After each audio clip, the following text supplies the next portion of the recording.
Hola, tengo 68 años y vivo en Guadalajara. Hace apenas unos meses, mi propia hija expuso en redes sociales el secreto que guardé durante 40 años, fotografías mías cantando mariachi a los 22 años, algo que mi familia siempre consideró una vergüenza. El video se hizo viral y de repente todos conocían la verdad que escondí toda mi vida. Lo que mi hija no esperaba era que su intento de humillarme se convertiría en mi liberación. Hoy estoy aquí para contarte cómo ese momento devastador me devolvió la voz que silencié por miedo al que dirán y cómo descubrí que había otras razones oscuras detrás de su traición. Comparto mi historia porque sé que muchas mujeres ahí afuera también esconden sus sueños por temor al juicio. Si mi historia te conmueve, déjame tu comentario, dale like y suscríbete a este canal. Tu apoyo significa que no estoy sola. Me llamo Ávila Rodríguez. Tengo 68 años y vivo en Guadalajara, en el barrio de Tlaquepaque, donde administro una modesta tienda de bordados tradicionales. Llevo las manos marcadas por décadas de aguja e hilo, y el corazón marcado por 40 años de silencio. Hoy voy a contarles una verdad que escondí durante casi toda mi vida, una verdad que mi propia hija intentó usar como arma contra mí, pero que terminó convirtiéndose en mi liberación. ¿Alguna vez han guardado un secreto tan profundo que se convierte en parte de ustedes mismos? ¿Tan enterrado que olvidan quiénes fueron antes de esconderlo? Yo viví así durante 4 décadas. Me convertí en la mujer invisible, la abuela silenciosa, la costurera discreta que preparaba pozole para cada celebración familiar y nunca levantaba la voz. Pero esa no era yo. O mejor dicho, no era toda yo. Antes de ser Ávila la bordadora, fui Ávila la mariachi. Sí, escucharon bien. Con 22 años, yo cantaba en plazas y fiestas populares de Guadalajara, vestida con traje de mariachi, guitarra en manos, desafiando todas las convenciones de una sociedad que decía que las mujeres decentes no se exhibían así. Cantaba La Malagueña, con una pasión que hacía llorar a los hombres más duros. Cantaba El Son de la Negra, con un fuego que encendía las plazas del mercado San Juan de Dios. Pero cuando quedé embarazada y el padre de mi hija se fue a Estados Unidos sin mirar atrás, mi madre me puso ante una elección imposible, la música o la familia. Elegí a mi hija. Guardé la guitarra, colgué el traje de mariachi en el fondo del armario, y me convertí en lo que se esperaba de mí. Costurera. Madre soltera. Mujer que mantiene la cabeza baja y no hace ruido. Durante 40 años, nadie supo. Ni mi hija, ni mis vecinos, ni las señoras de la iglesia que me veían cada domingo en misa. Yo era solo Ávila, la que borda manteles y vestidos de novia, la que siempre tiene café caliente en la tienda y una sonrisa cansada en el rostro. Mi pasado era un fantasma que yo misma había enterrado tan profundo que casi olvidé que existió. ¿Por qué les cuento esto ahora? Porque hace 14 meses, mi vida cambió para siempre. Mi hija, que vive en Los Ángeles y trabaja en marketing digital, encontró fotografías antiguas mías. No sé cómo las consiguió, pero las encontró. Y no solo las encontró, las publicó en redes sociales con una leyenda cruel: mi madre escondió esto de todos nosotros. Qué vergüenza para la familia tener una mujer que se exhibía así en público. El video se hizo viral. Miles de personas vieron esas fotografías en blanco y negro de una joven yo, vestida de mariachi, cantando con el alma abierta. Miles de personas leyeron las palabras de mi propia hija diciéndoles que yo era una vergüenza. Pensé que esa exposición me destruiría. Pensé que moriría de humillación cuando los vecinos empezaran a comentar, cuando las señoras de la iglesia me miraran con desprecio, cuando el mundo que había construido cuidadosamente durante 40 años se derrumbara a mi alrededor. Pero ¿saben qué descubrí? Descubrí que la vergüenza no estaba en lo que hice, sino en haberlo escondido durante tanto tiempo. Descubrí que mi hija buscaba mi vergüenza para manipularme, para controlarme, para obligarme a hacer lo que ella quería. Pero lo que encontró fue algo completamente diferente: encontró mi coraje. Un coraje que yo misma no sabía que todavía tenía. Esta es la historia de cómo la traición de mi hija se convirtió en mi renacimiento. Es la historia de cómo un intento de humillación pública se transformó en mi liberación. Es la historia de cómo aprendí, a los 68 años, que nunca es demasiado tarde para volver a ser quien realmente eres. Les contaré cada detalle: la manipulación, la conspiración, el dolor, pero también la belleza inesperada que encontré al otro lado del miedo. Les contaré cómo una abuela que bordaba en silencio volvió a cantar en público. Les contaré cómo la vergüenza que mi hija buscó exponer se convirtió en el coraje que me salvó. Porque al final, esta no es solo mi historia. Es la historia de todas las personas que han escondido partes de sí mismas por miedo al juicio. Es la historia de todos los que han elegido el silencio sobre la autenticidad. Y es, sobre todo, la historia de que nunca, nunca es demasiado tarde para comenzar de nuevo. Era una tarde de septiembre en Guadalajara. El calor era denso, ese tipo de calor que hace que el aire parezca sólido y el tiempo se mueva más lento. Yo estaba en mi tienda de bordados, terminando un mantel para una quinceañera, cuando mi celular empezó a vibrar sin parar. Mensaje tras mensaje. Notificación tras notificación. Mis manos, que habían sostenido aguja e hilo durante décadas sin temblar, comenzaron a sacudirse. Era mi nieta, Lucía, de 19 años. Abuela, tienes que ver esto. Por favor, llámame. Su mensaje tenía un tono de urgencia que me heló la sangre. Abrí el link que me envió, y ahí estaba, un video publicado por mi propia hija en sus redes sociales. Mi corazón se detuvo. Las fotografías desfilaban una tras otra. Yo, con 22 años, el cabello negro recogido bajo el sombrero de mariachi, la guitarra en mis manos como si fuera parte de mi cuerpo. Yo, cantando en la Plaza Tapatía, rodeada de gente que aplaudía. Yo, en el Mercado San Juan de Dios, con una sonrisa enorme que no había vuelto a ver en mi rostro desde entonces. Yo, siendo completamente yo misma, sin máscaras, sin miedo. Pero la legenda del video era como un puñal. Mi hija, Patricia, había escrito palabras diseñadas para herirme, para avergonzarme, para destruirme. Hablaba de escándalo familiar, de comportamiento inapropiado, de vergüenza que había escondido durante años. El video ya tenía miles de visualizaciones. Miles de personas viendo mi pasado, mi secreto, mi alma expuesta. El olor del café que siempre perfumaba mi pequeña tienda se volvió sofocante. Las paredes parecían cerrarse a mi alrededor. Los bordados que colgaban de las perchas, trabajos de meses y años, parecían burlarse de mí.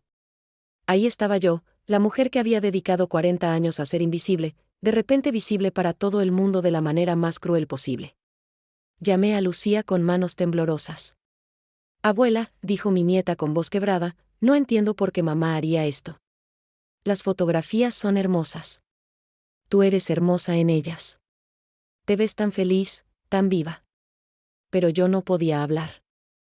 Solo podía mirar esas imágenes una y otra vez, sintiendo como 40 años de cuidadoso silencio se desmoronaban en minutos. ¿Cómo había conseguido Patricia esas fotografías? Yo las había escondido también. O al menos, eso creía.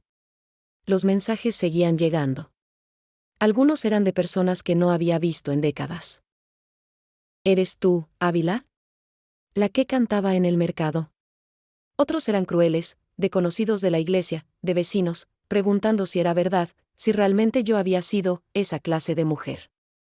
El tono de sus mensajes dejaba claro lo que pensaban, que había algo vergonzoso en lo que había hecho. Cerré la tienda temprano ese día. No podía enfrentar a nadie. Caminé por las calles de Tlaquepaque con la cabeza baja, el sonido distante de un violín viniendo de alguna casa cercana, el olor a tamales de un puesto callejero, todo tan familiar y al mismo tiempo tan ajeno. Me sentía como una extraña en mi propio barrio, en mi propia vida. Cuando llegué a casa, me senté en el pequeño patio trasero, donde siempre había un aroma a hierbabuena y bugambilias. Las fotografías seguían reproduciéndose en mi mente. Esa joven de 22 años parecía una persona completamente diferente. Tenía luz en los ojos. Tenía fuego en la sonrisa. Tenía vida. ¿Cuándo la perdí? Fue cuando nació Patricia y su padre se fue. Fue cuando mi madre me dijo que tenía que elegir entre la música y la respetabilidad. Fue gradual, un lento apagarse año tras año, hasta que olvidé que alguna vez había brillado. Esa noche no pude dormir. Cada vez que cerraba los ojos, veía los comentarios crueles, las caras de juicio de mis vecinos, la legenda venenosa que mi propia hija había escrito. Mi hija. La niña que había criado sola, cosiendo hasta que me dolían los dedos para darle todo lo que necesitaba.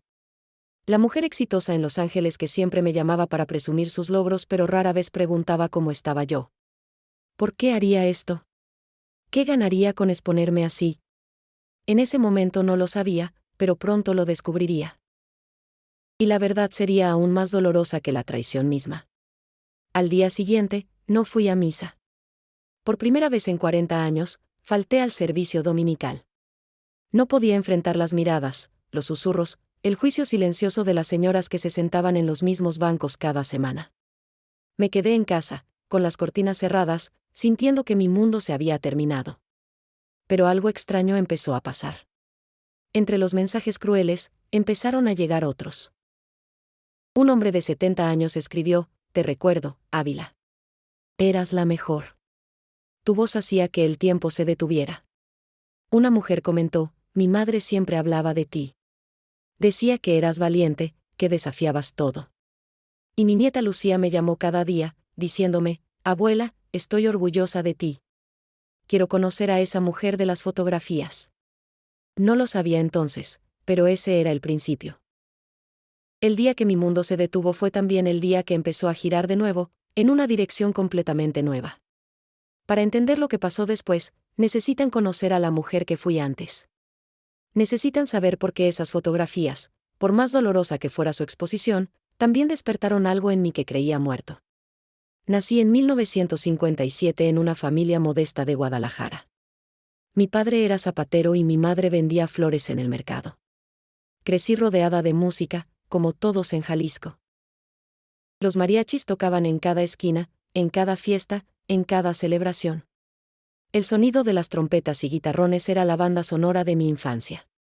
Pero yo no solo quería escuchar la música. Quería hacerla. Desde niña, cantaba mientras ayudaba a mi madre en el puesto del mercado. Cantaba mientras lavaba ropa en el patio.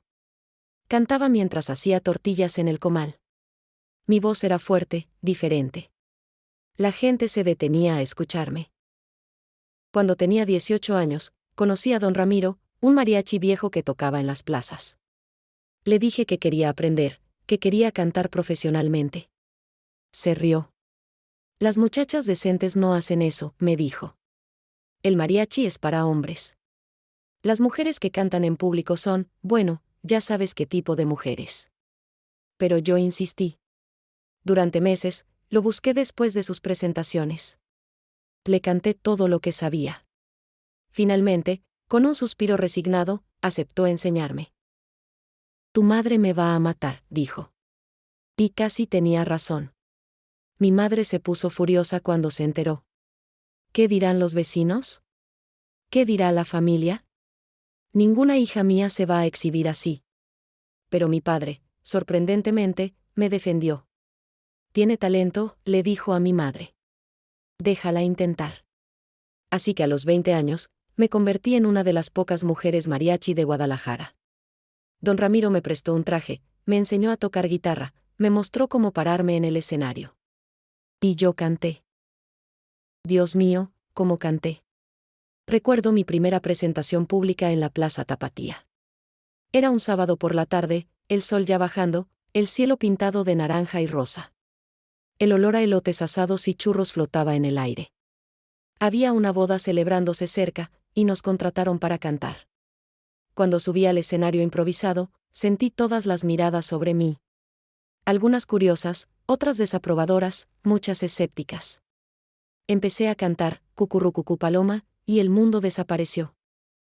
Solo existía mi voz, la música, y esa sensación de estar completamente viva. Cuando terminé, hubo un silencio de segundos que me pareció eterno. Luego, los aplausos. Fuertes, sinceros, sorprendidos. Durante los siguientes 2 años, canté por todo Guadalajara. En el mercado San Juan de Dios, donde el olor a especias y carne se mezclaba con mi música. En fiestas privadas de familias ricas que querían la novedad de una mujer mariachi. En cantinas donde los hombres primero se reían y luego lloraban con mis canciones. En plazas donde las abuelas me daban bendiciones y las jóvenes me miraban con ojos soñadores. No ganaba mucho dinero, pero era feliz. Más feliz de lo que había sido nunca. Cada presentación era una declaración: yo existo, yo tengo voz, yo importo. En una época donde las mujeres debían ser calladas y obedientes, yo era ruidosa y libre. Conocí a muchos músicos maravillosos. Hombres que al principio dudaban pero luego me respetaban. Mujeres mayores que me contaban historias de sus propios sueños abandonados. jóvenes que me decían que yo les daba esperanza de que ellas también podían ser diferentes. Pero también enfrenté mucho rechazo. Las señoras de la iglesia cuchicheaban cuando pasaba. Algunos vecinos le dijeron a mi madre que yo estaba manchando el nombre de la familia. Hubo cantinas que se negaron a contratarme por ser mujer. Hubo hombres que asumieron que estar en el escenario significaba que estaba disponible para ellos. Y luego conocí a Javier. Era guitarrista, guapo, con palabras dulces y promesas grandes. Me enamoré como solo se enamora una a los 22 años, completa, ciega, absolutamente. Me prometió que nos iríamos juntos a Estados Unidos, que haríamos música allá, que viviríamos de nuestro arte. Quedé embarazada de Patricia. Y Javier cambió. Las promesas se volvieron vagas. Las fechas de partida se pospusieron. Hasta que una mañana, simplemente se fue. Sin despedida, sin explicación, sin nada. Solo una nota que decía, lo siento. No estoy listo para ser padre. Mi madre me lo dejó claro, no podía criar a un bebé sola y seguir cantando en cantinas y plazas. Tenía que elegir. La respetabilidad o la música. Mi hija o mi voz. Era una elección imposible, pero la hice. Guardé la guitarra, colgué el traje, y me convertí en costurera.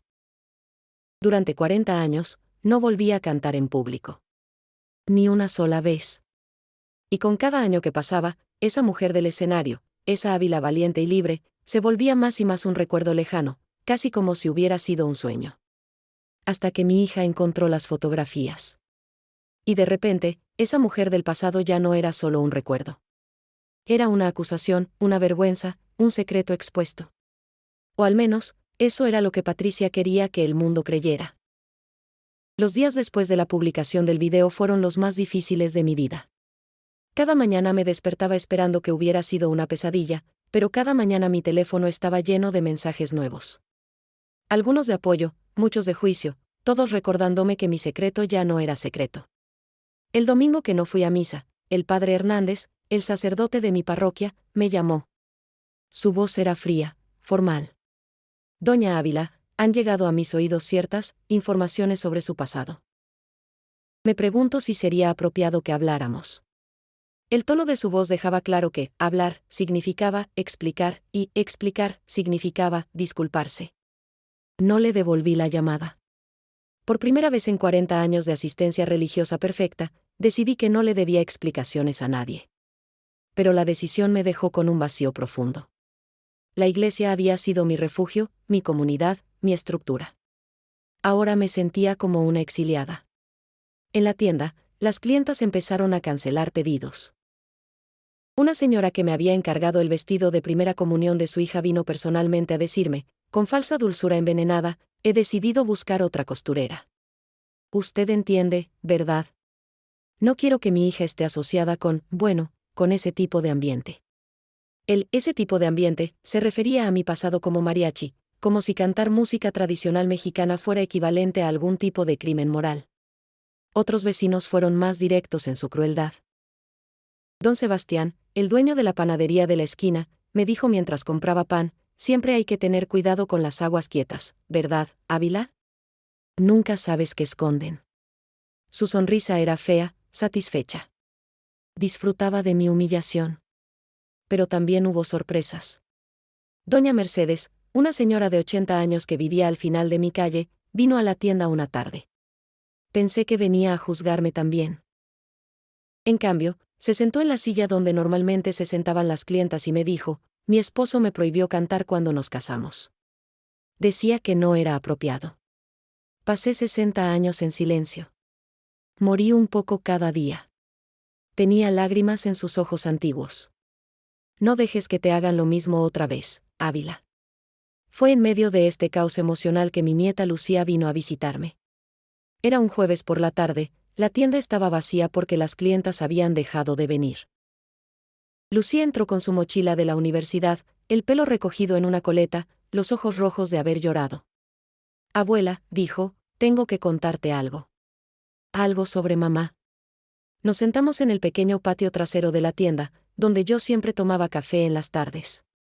El olor de la hierbabuena que crecía en macetas de barro mezclado con el sonido distante de una guitarra de la casa vecina, donde los jóvenes siempre ensayaban música tradicional.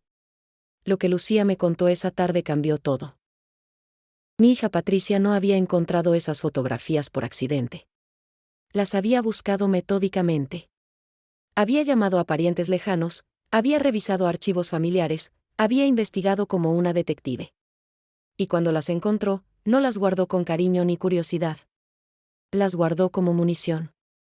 Mamá quiere que yo deje la universidad, Lucía me explicó con voz temblorosa. Quiere que vaya a Los Ángeles a trabajar en su empresa de importación. Dice que estudiar música es una pérdida de tiempo, que necesita ayuda con el negocio. Pero tú amas la música, le dije, aunque ya sabía a dónde iba esta historia. Exactamente.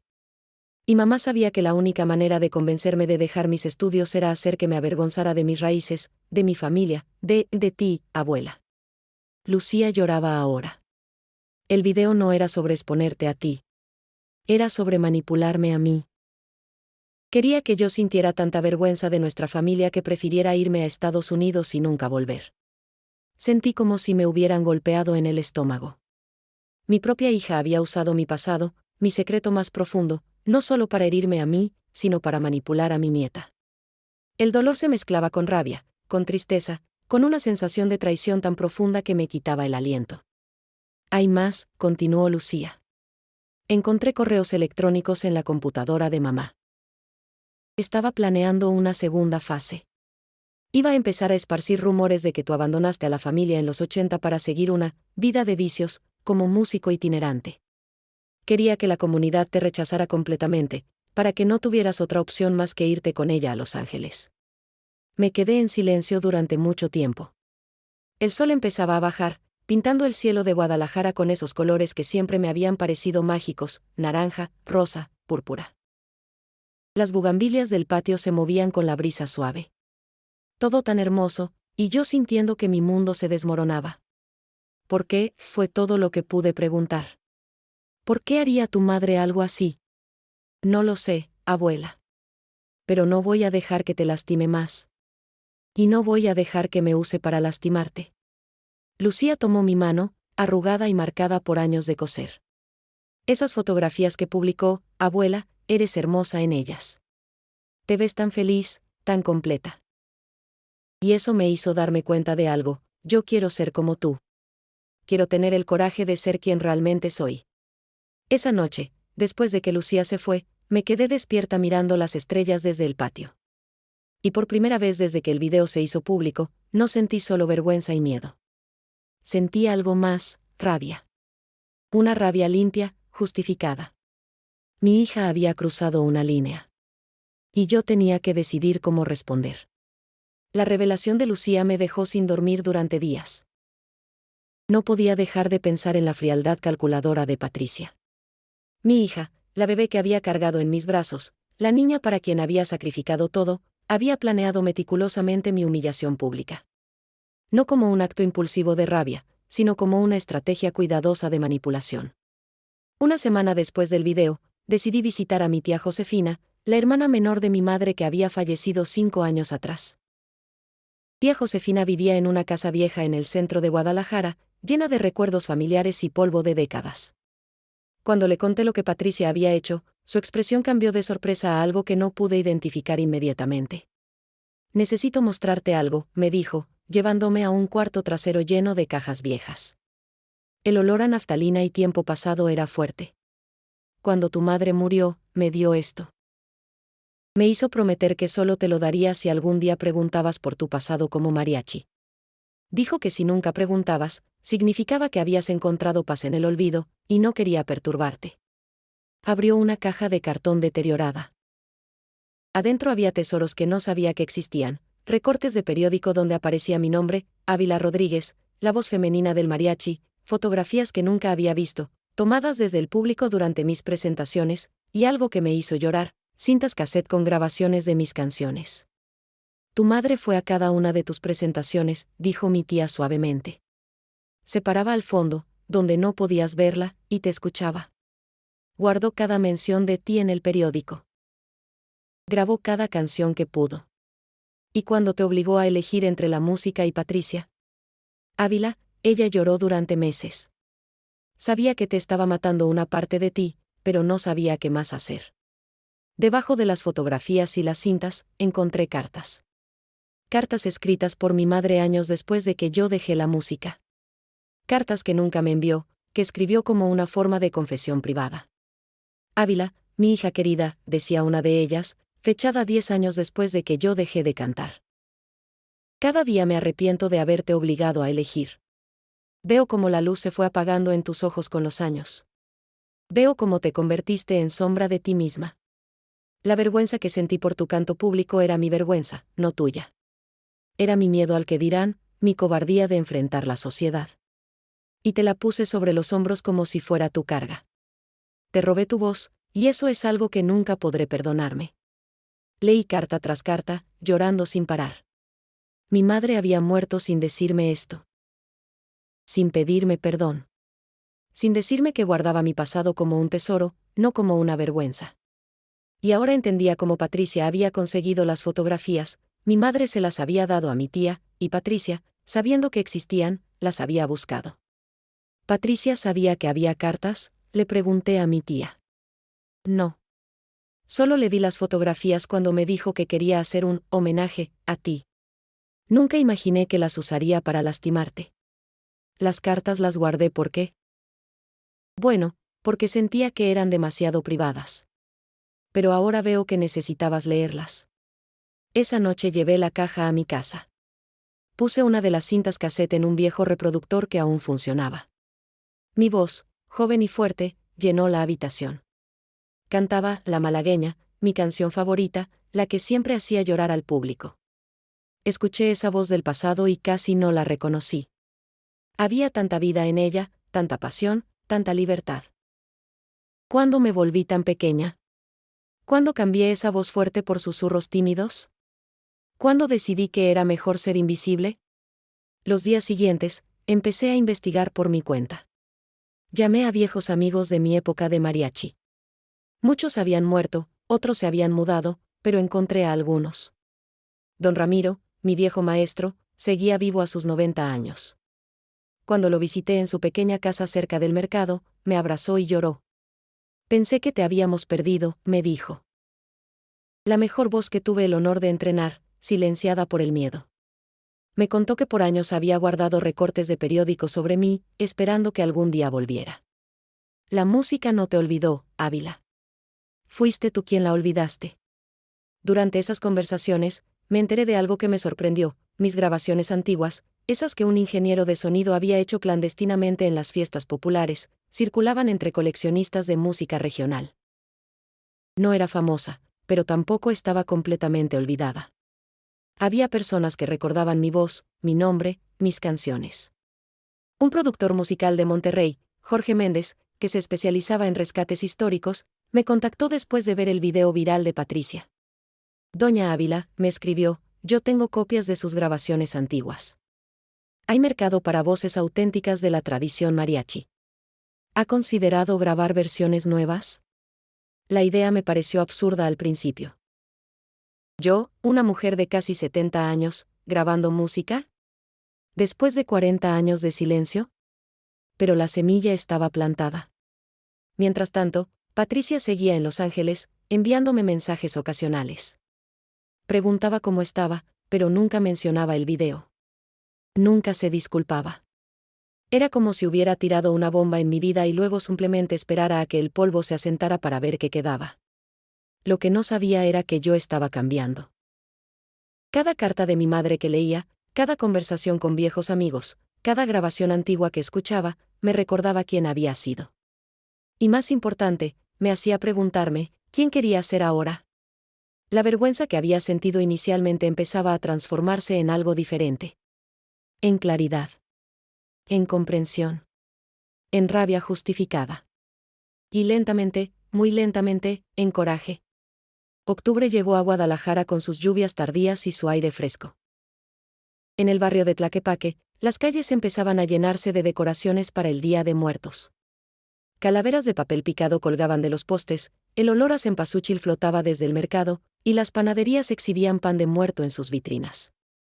La ciudad se preparaba para honrar a los muertos, Y yo estaba aprendiendo a honrar a la mujer que había enterrado dentro de mí durante 40 años. Una tarde, mientras barría la tienda casi vacía de clientas, escuché música de mariachi viniendo de la calle. Era la escuela comunitaria de mariachi del barrio, que ensayaba en un local a 2 cuadras.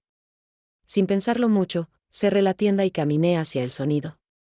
El local era simple, un espacio grande con sillas plegables, atriles de música y instrumentos por todas partes.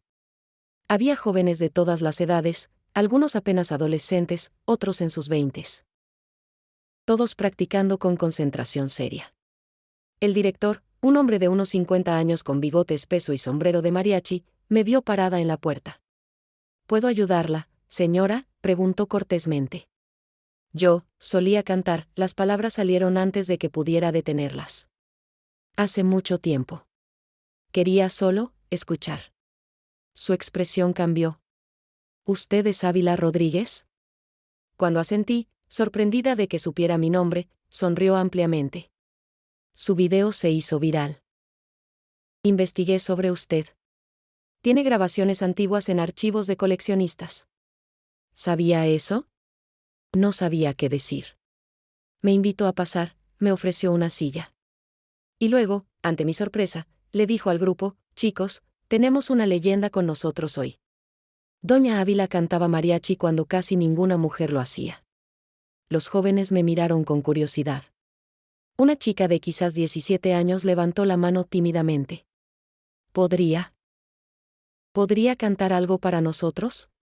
Mi primer instinto fue decir que no. Que mi voz estaba vieja, oxidada, que había pasado demasiado tiempo. Pero luego pensé en las cartas de mi madre, en las palabras de doña Mercedes sobre morir un poco cada día en silencio, en Lucía diciendo que quería tener mi coraje. Puedo intentar, dije, mi voz apenas un susurro. Me llevaron al centro del salón. El director me dio una guitarra, aunque apenas recordaba los acordes. Solo cante, me dijo. Nosotros la acompañamos. Cerré los ojos y empecé, cucurrucucú paloma. Mi voz salió temblorosa al principio, quebrada por 40 años de desuso. Pero luego, algo mágico pasó. La música me encontró de nuevo. Mi voz se fortaleció, encontró su lugar, recordó cómo sonar. No era la voz poderosa de mis 22 años, pero tenía algo más, profundidad, experiencia, dolor transformado en belleza. Cuando terminé, había lágrimas en los ojos de varios estudiantes. Y yo estaba llorando también, pero no de tristeza. Era algo diferente. Era liberación. El director me ofreció algo increíble, venir a enseñar a los jóvenes, compartir mi experiencia. No me pagaría mucho, pero no se trataba del dinero. Se trataba de volver a ser parte de algo que amaba. Se trataba de no esconderme más. Empecé a ir 2 veces por semana. Al principio solo observaba, ofrecía consejos tímidos. Pero con cada sesión, me sentía más fuerte, más yo misma. Los jóvenes me trataban con respeto, me hacían preguntas, querían aprender de mí. No veían vergüenza en mi pasado. Veían inspiración. Lucía empezó a acompañarme. Estudia música en la universidad, y le fascinaba ver cómo yo trabajaba con los estudiantes. Abuela, me dijo una tarde, deberías haber hecho esto toda tu vida. Es obvio que naciste para esto. Pero no todo era fácil. Patricia llegó de Los Ángeles en octubre, sin avisar. Apareció en mi casa una tarde, con maletas y una expresión que no podía descifrar. No era arrepentimiento. Era algo más calculador. Mamá, me dijo, besándome la mejilla como si nada hubiera pasado. Vine a visitarte. Te he extrañado. No mencionó el video. No se disculpó. Actuaba como si todo fuera normal. Se instaló en la pequeña habitación trasera de mi casa, y durante días, no hablamos de nada importante. Ella hablaba de su vida en Los Ángeles, de su trabajo exitoso, de su casa grande. Yo escuchaba en silencio, preparando comida, sirviendo café, siendo la madre callada que siempre había sido. Hasta que una noche, mientras preparábamos mole para el Día de Muertos, no pude más. ¿Por qué lo hiciste, Patricia?, le pregunté, mi voz firme por primera vez en nuestra conversación. ¿Por qué publicaste esas fotografías de esa manera? Se quedó quieta, el cuchillo con el que cortaba chocolate suspendido en el aire. El olor del mole, con su mezcla compleja de chiles, chocolate y especias, llenaba la cocina. Afuera, se escuchaban cohetes de alguna celebración cercana. ¿Por qué necesitaba que Lucía entendiera que esta familia no tiene futuro aquí?, dijo finalmente, su voz fría. Necesitaba que viera que somos, que nuestra historia es vergonzosa. Que es mejor comenzar de nuevo en Estados Unidos, donde nadie nos conoce. ¿Y mi vergüenza era el precio de eso? Le temblaba la voz ahora, pero no de miedo. De rabia contenida durante años. No seas dramática, mamá. Era solo un video. Y mírate ahora, hasta saliste beneficiada. Estás cantando de nuevo, ¿no? Debería agradecerme. Esa respuesta me mostró algo que no había querido ver antes. Mi hija estaba rota de maneras que yo no podía arreglar. Su éxito en Los Ángeles, su vida aparentemente perfecta, escondían algo oscuro. Y estaba dispuesta a destruirme para proteger sus propias ilusiones. No voy a irme contigo a Los Ángeles, le dije claramente. Y Lucía tampoco. Ella va a quedarse aquí, estudiando música, siendo quien ella quiere ser. No voy a dejar que hagas con ella lo que mi madre hizo conmigo. Patricia me miró con ojos fríos. Ya veremos, dijo. Y en ese momento supe que esto no había terminado. Noviembre trajo consigo el Día de Muertos, y Guadalajara se transformó en un altar gigante. Las calles de Tlaquepaque brillaban con velas, los altares familiares desbordaban de cempasúchil y fotografías de los difuntos, y el aire estaba lleno del olor a copal e incienso.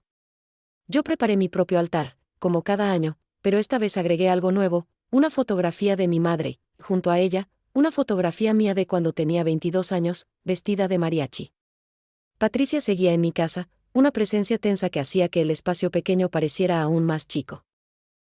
No hablábamos mucho después de nuestra confrontación en la cocina.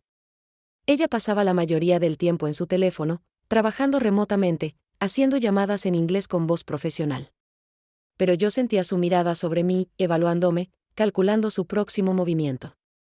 Lucía venía a verme casi todos los días. Ella y su madre apenas se hablaban. La tensión era tan gruesa que podías cortarla con cuchillo. Una tarde, mientras Lucía y yo tomábamos café en el patio, Patricia salió de la casa con una expresión que nunca antes había visto en su rostro. Tengo que regresar a Los Ángeles, anunció abruptamente. Mi esposo y yo, estamos teniendo problemas. Voy a necesitar tu ayuda, mamá. Y ahí estaba. La verdadera razón de su visita, la verdadera razón detrás del video. Finalmente salió a la luz. Su matrimonio se estaba desmoronando. Miguel, su esposo y socio en el negocio, quería el divorcio. Y Patricia tenía miedo de perder todo, la casa, el negocio, su estatus. Me quería en Los Ángeles como socia oficial del negocio, para proteger sus activos en el proceso de divorcio. Y el plan del video, la exposición de mi vergonzoso pasado, había sido diseñado con Miguel, que era abogado, como estrategia para forzar mi mudanza.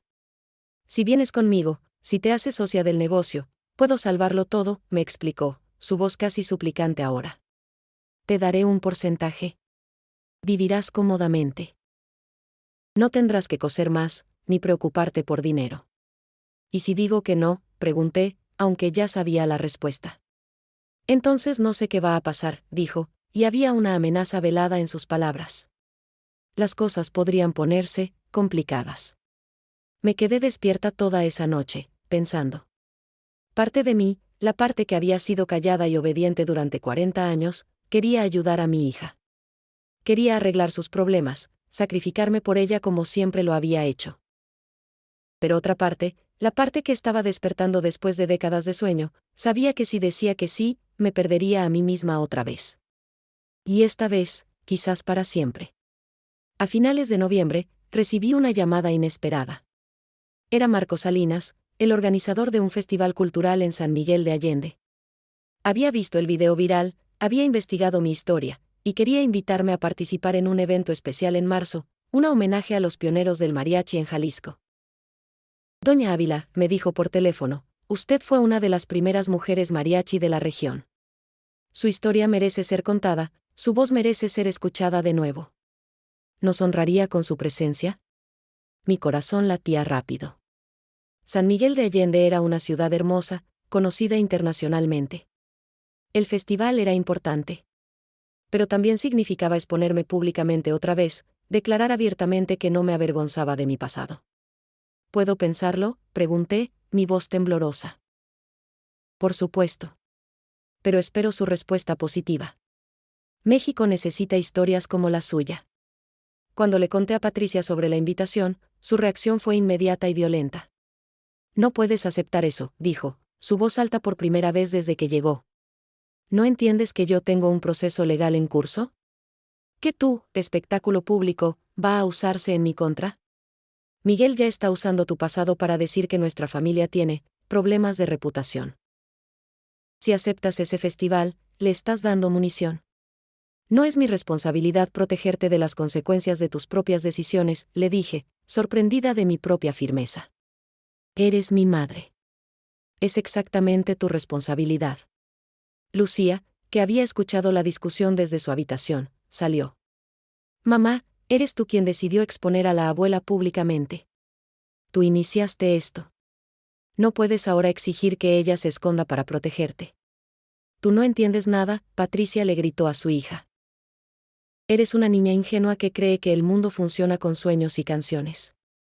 La realidad es dinero, es estabilidad, es reputación. Y esta familia no tiene nada de eso gracias a ella. Señaló hacia mí con rabia. Esa noche, Patricia regresó a Los Ángeles. Antes de irse, me dijo con voz fría, si aceptas ese festival, no vuelvas a llamarme mamá. Estarás eligiendo tu vanidad sobre tu familia. Y habrá consecuencias. Después de que se fue, Lucía y yo nos sentamos en silencio durante largo rato. Finalmente, mi nieta tomó mi mano y dijo, abuela, yo voy a quedarme aquí contigo. Voy a estudiar música en Guadalajara. No voy a dejar que mamá me use como rehén emocional. Lucía, ella es tu madre. ¿Tu relación con ella? Mi relación con ella es complicada y dolorosa, y ha sido así durante años. Pero mi relación contigo me está salvando. Tú me estás enseñando a ser valiente. Por favor, acepta el festival. Hazlo por ti, pero también hazlo por mí. Muéstrame que es posible vivir sin miedo. Esa noche llamé a Marco Salinas. Acepto la invitación, le dije. Voy a cantar en su festival.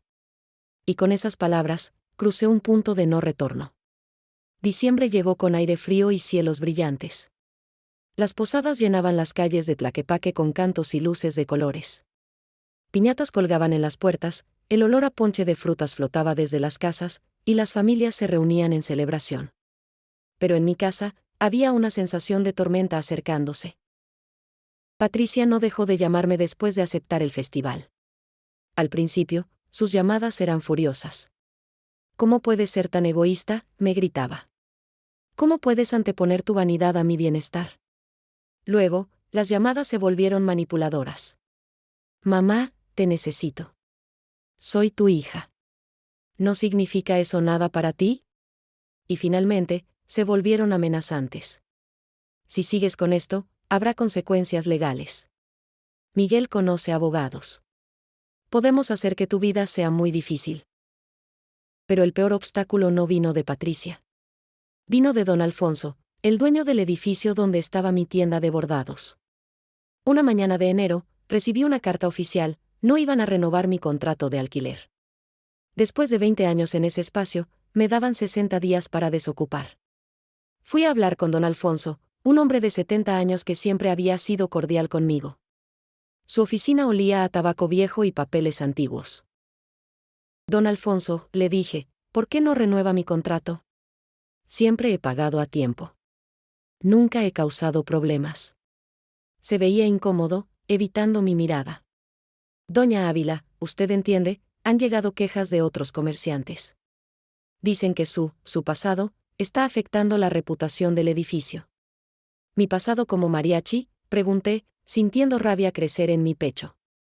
¿Cantar música tradicional mexicana es ahora algo vergonzoso? No es eso. Es que, bueno, usted sabe cómo es la gente. Hablan. Y algunos clientes se han quejado. Es mejor así. Le deseo suerte en encontrar otro lugar. Salí de su oficina temblando de rabia e impotencia. 20 años de trabajo, 20 años de construir una reputación como costurera excelente, destruidos por chismes y moralidad falsa. Iba a perder mi tienda, mi fuente de ingresos, mi espacio de trabajo. Esa noche, sentada en mi casa vacía, me pregunté si había tomado la decisión correcta. Quizás Patricia tenía razón. Quizás debía haber mantenido la boca cerrada, aceptado su plan, mudado a Los Ángeles. Al menos tendría seguridad económica. Al menos no estaría enfrentando la pérdida de mi negocio a los 68 años. Pero entonces Lucía llegó con noticias. Abuela, hablé con Carlos, el director de la escuela de mariachi. Tienen un espacio pequeño que no están usando. Dice que puedes poner tu tienda ahí. No es tan grande ni tan central, pero es algo. El espacio que Carlos me ofrecía era realmente pequeño, apenas una habitación en la parte trasera de la escuela de mariachi. No tenía la visibilidad de mi tienda anterior. No tenía el flujo constante de clientas. Pero tenía algo más, estaba rodeado de música, de jóvenes que me respetaban, de un ambiente que celebraba la tradición en lugar de reprimirla. Será como empezar de cero, le dije a Lucía, sintiendo el peso de mis casi 70 años. O como empezar de verdad, respondió ella con una sonrisa. Durante enero y febrero, me dediqué a mudar mi tienda y prepararme para el festival. Los ensayos en la escuela de mariachi se volvieron más intensos. Mi voz, que había empezado temblorosa en octubre, ahora era más fuerte cada día. No era la voz de mis 22 años, pero era honesta, era real, era mía. El productor musical de Monterrey, Jorge Méndez, vino a visitarme en febrero. Trajo copias restauradas de mis grabaciones antiguas. Escucharlas fue surreal, esa joven con voz poderosa parecía otra persona, pero también era indiscutiblemente yo. Doña Ávila, me dijo Jorge, quiero grabar versiones nuevas de estas canciones. Su voz ahora tiene algo que no tenía antes, sabiduría, profundidad. Hay mercado para esto. No se volverá rica, pero es ingreso complementario. Y más importante, es legado. Acepté. Las sesiones de grabación fueron difíciles al principio. Me sentía insegura, vieja, inadecuada. Pero Jorge era paciente. No está tratando de sonar como tenía 22, me recordaba. Está cantando como tiene 68. Eso es lo que hace estas versiones especiales. A finales de febrero, Patricia me llamó con una última amenaza. Mamá, Miguel va a presentar documentos legales alegando que tu participación en ese festival está diseñada específicamente para dañar mi reputación y afectar mi caso de custodia. Si sigues adelante, te demandará por difamación. ¿Difamación? ¿Por cantar en un festival cultural? Mi voz era más firme ahora. Por hacerlo sabiendo que me perjudica. Tenemos evidencia de que sabías sobre mi proceso legal y elegiste actuar de manera que me daña. Eso es suficiente. Esa amenaza me mantuvo despierta durante noches. Yo no tenía dinero para abogados. Una demanda, incluso si no tenía fundamento, podía destruirme financieramente. Parte de mí quería rendirse, cancelar el festival, esconderme otra vez. Pero entonces Lucía tomó una decisión que cambió todo. Abuela, me dijo una tarde de principios de marzo, voy a mudarme oficialmente contigo. Voy a cambiar mi residencia legal a México. Mamá no puede usar el argumento de reputación familiar, si yo, su propia hija, elijo voluntariamente vivir contigo. Lucía, tu relación con tu madre. Ya está rota, abuela. Ha estado rota durante años. Y prefiero vivir aquí contigo, aprendiendo a ser valiente, que allá con ella, aprendiendo a tener miedo. Mi nieta, de apenas 19 años, estaba sacrificando su relación con su madre para protegerme. Para darme libertad de ser quien era. El peso de ese sacrificio era enorme, pero también era un regalo de amor inmenso. El día antes del festival, recibí un mensaje de Patricia. Era breve, frío, espero que tu momento en el escenario valga todo lo que vas a perder. No vuelvas a llamarme. Esa noche, no pude dormir. Me preparé como pude, revisé mi traje de mariachi que había mandado a hacer especialmente para la ocasión, practiqué las canciones una última vez. Mis manos temblaban. Mi voz se quebraba. Tenía 68 años y estaba a punto de pararme en un escenario público por primera vez en 40 años. ¿Estaba haciendo lo correcto? ¿O estaba destruyendo mi familia por vanidad, como Patricia insistía? En la oscuridad de mi habitación, con el sonido distante de perros ladrando y música de alguna fiesta lejana, finalmente entendí algo: esta no era una elección entre mi hija y yo. Era una elección entre el miedo y la libertad. Entre vivir escondida o vivir completa. Entre morir lentamente en silencio o arriesgarme a vivir de verdad. Y yo ya sabía que se sentía morir lentamente. Había vivido eso durante 40 años. Era hora de intentar vivir. El festival en San Miguel de Allende se realizaba en la plaza principal, rodeada de edificios coloniales pintados en tonos pastel que brillaban bajo el sol de marzo. El cielo estaba intensamente azul, sin una sola nube. El olor a copal de las ofrendas cercanas se mezclaba con el aroma de carnitas y tamales de los vendedores ambulantes que llenaban las calles. Había música por todas partes, guitarras, violines, trompetas ensayando en diferentes esquinas. Lucía viajó conmigo en autobús. Durante el viaje de 3 horas desde Guadalajara, ninguna de las dos habló mucho. Yo miraba por la ventana el paisaje de Guanajuato pasando, campos de agave, pueblos pequeños, montañas en la distancia. Mis manos no dejaban de temblar. Abuela, dijo Lucía finalmente, tomando mi mano, vas a estar increíble. Ya lo sé. No sé si puedo hacer esto, admití. ¿Qué si mi voz falla? ¿Qué si la gente se ríe? ¿Qué si Patricia tenía razón y esto es solo vanidad de una mujer vieja? Entonces fallarás con dignidad. Pero no vas a fallar, abuela. Tu voz es hermosa. Tu historia es hermosa. Y es hora de que el mundo lo sepa. Llegamos a San Miguel de Allende en la tarde. La ciudad era mágica, con sus calles empedradas y su arquitectura colonial. El festival ya estaba en marcha, con presentaciones de diferentes grupos de mariachi en varios escenarios. El aire vibraba con música tradicional. Marco Salinas, el organizador, me recibió con un abrazo cálido. Doña Ávila, estoy tan honrado de que haya aceptado. Su presentación es mañana por la tarde, en el escenario principal de la plaza. Esperamos una audiencia grande. Esa noche, en el pequeño hotel donde nos hospedábamos, no pude dormir. Me quedé despierta repasando las letras de las canciones una y otra vez. La malagueña, Cucurrucucú Paloma, El son de la negra. Canciones que había cantado cientos de veces cuando era joven, pero que ahora sentía nuevas, cargadas de significado diferente. El día del festival amaneció brillante y cálido. Pasé la mañana preparándome con una meticulosidad casi ritual. Me puse el traje de mariachi que había mandado a hacer, pantalón negro con bordados plateados, chaqueta corta, sombrero tradicional. Cuando me miré en el espejo, vi 2 mujeres simultáneamente, la joven de 22 años que había sido, y la mujer de 68 años que era. Y por primera vez, ambas estaban en paz una con otra. Lucía me ayudó a peinarme, trenzando mi cabello gris con cintas tradicionales. Te ves hermosa, abuela, me dijo con lágrimas en los ojos. Te ves como deberías haberte visto siempre. Caminamos hacia la plaza a las 2 de la tarde. El escenario era grande, profesional, con luces y amplificadores. La plaza estaba llena de gente, turistas, locales, familias, jóvenes, ancianos.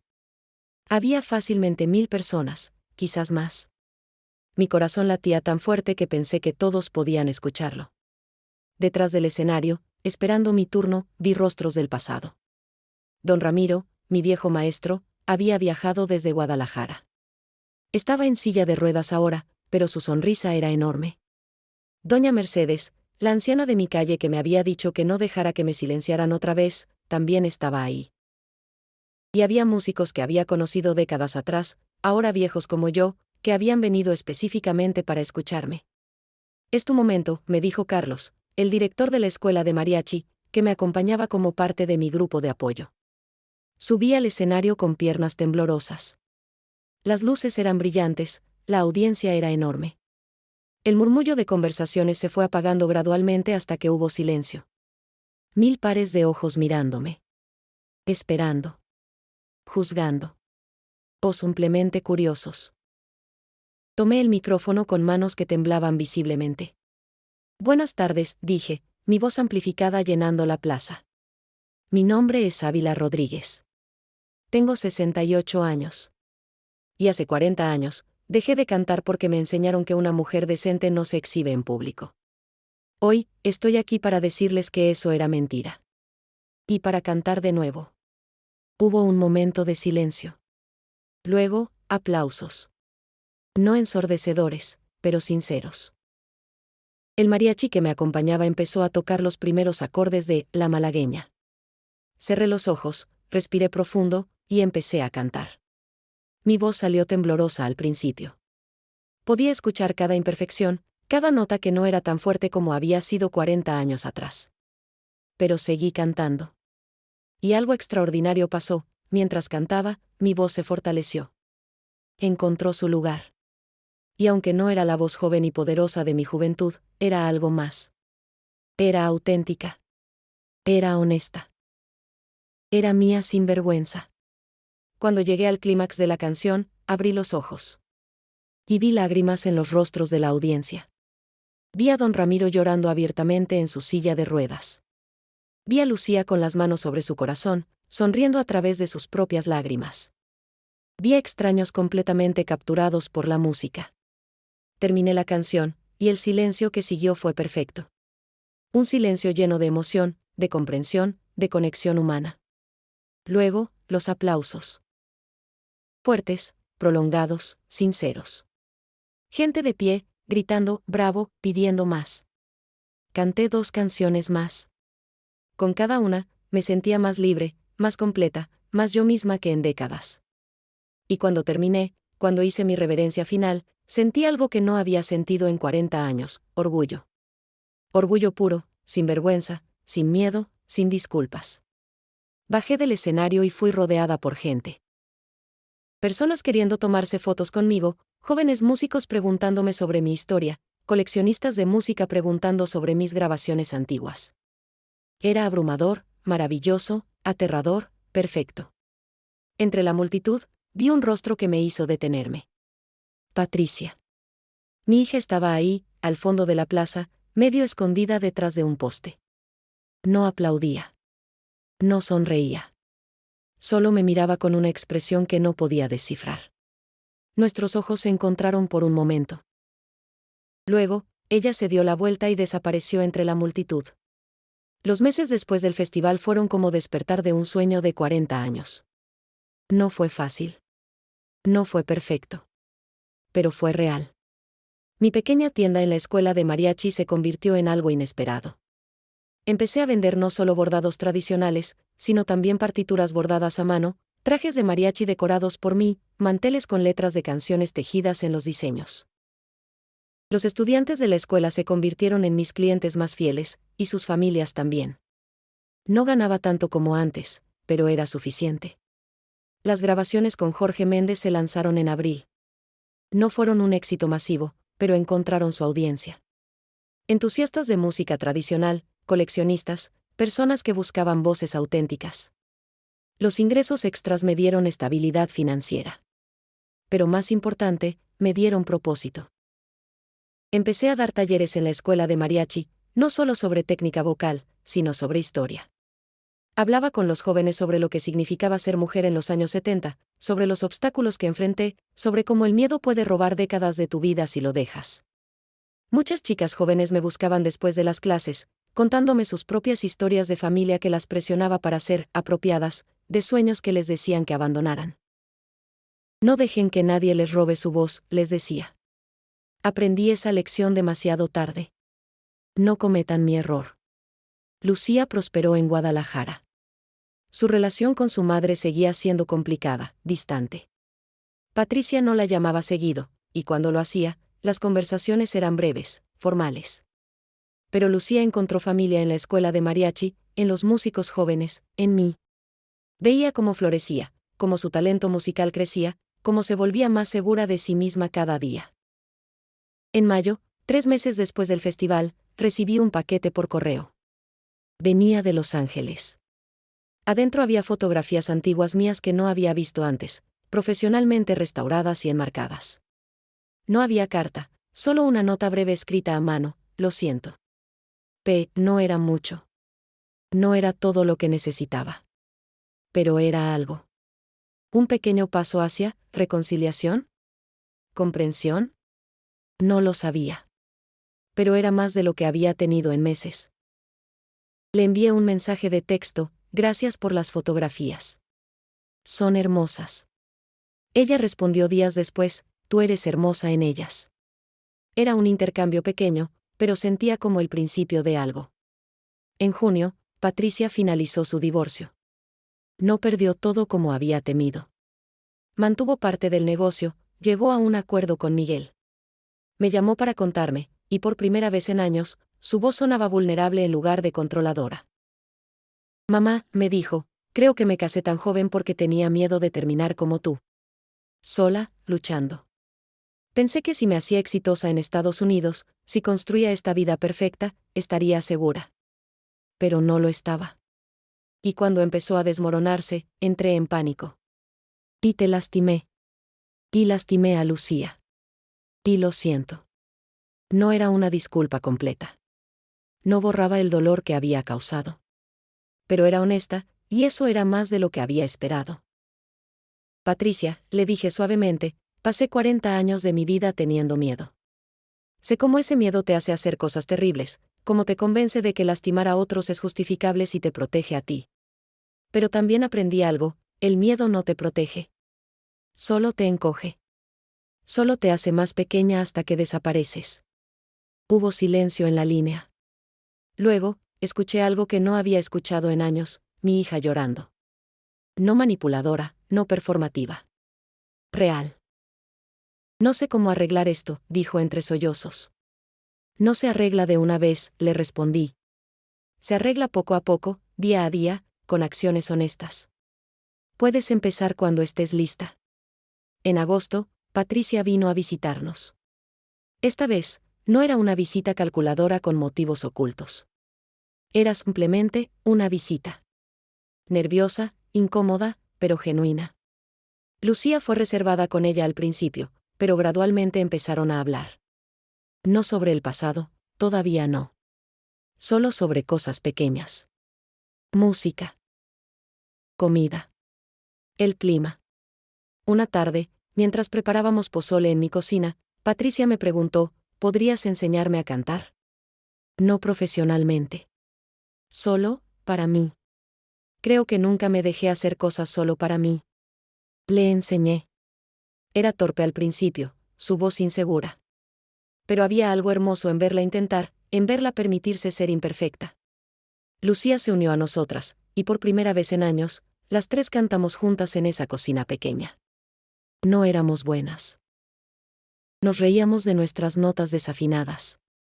Pero era real. Era familia. Era sanación. Hoy, 14 meses después de que ese video se hiciera viral, mi vida es completamente diferente de lo que era. Mi tienda es más pequeña, pero está llena de música. Mis ingresos son modestos, pero suficientes. Mi relación con mi hija está rota todavía en muchas maneras, pero estamos reconstruyéndola, piedra por piedra. Canto regularmente ahora. En festivales locales, en eventos de la escuela, en bodas y celebraciones. Mi voz es vieja, imperfecta, llena de años. Pero es honesta. Y eso es más valioso que cualquier perfección técnica. He aprendido que el coraje no es la ausencia de miedo. Es la decisión de no dejar que el miedo decida por ti. Es despertar cada mañana y elegir vivir auténticamente, incluso cuando es aterrador, incluso cuando hay consecuencias. Mi hija buscó mi vergüenza. Planeó exponerla, usarla como arma, destruirme con ella. Pero lo que encontró fue mi coraje. Un coraje que yo misma no sabía que tenía. Y ese coraje no solo me salvó a mí. Salvó a Lucía también. Le mostró que es posible ser mujer y tener voz. Que es posible tener casi 70 años y empezar de nuevo. Que nunca es demasiado tarde para ser quien realmente eres. A veces, en las noches, me paro en el pequeño patio de mi casa y escucho la música que viene de la escuela cercana. Jóvenes practicando, soñando, construyendo sus propias voces. Y pienso en todo lo que perdí durante 40 años de silencio. Pero también pienso en lo que gané al volver a cantar. No puedo recuperar esos 40 años. pero puedo vivir completamente los años que me quedan. Y puedo usar mi historia para ayudar a otros a no cometer mi error. A no dejar que el miedo los silencie. A no esconder quiénes son por miedo al juicio. Esta es mi historia. La historia de cómo la vergüenza se transformó en libertad. La historia de cómo una traición se convirtió en renacimiento. La historia de cómo nunca es demasiado tarde para volver a casa con uno mismo. Y si mi historia puede inspirar a aunque sea una persona a vivir más auténticamente, a no esconder su voz, a no dejar que el miedo elija por ella, entonces todo lo que pasé valió la pena. Porque al final, no me arrepiento. No me arrepiento del dolor, ni de la pérdida, ni del conflicto. Me arrepiento solo de los 40 años que pasé escondida. Y esos años ya pasaron. Ahora estoy cantando. Y nunca volveré a callar.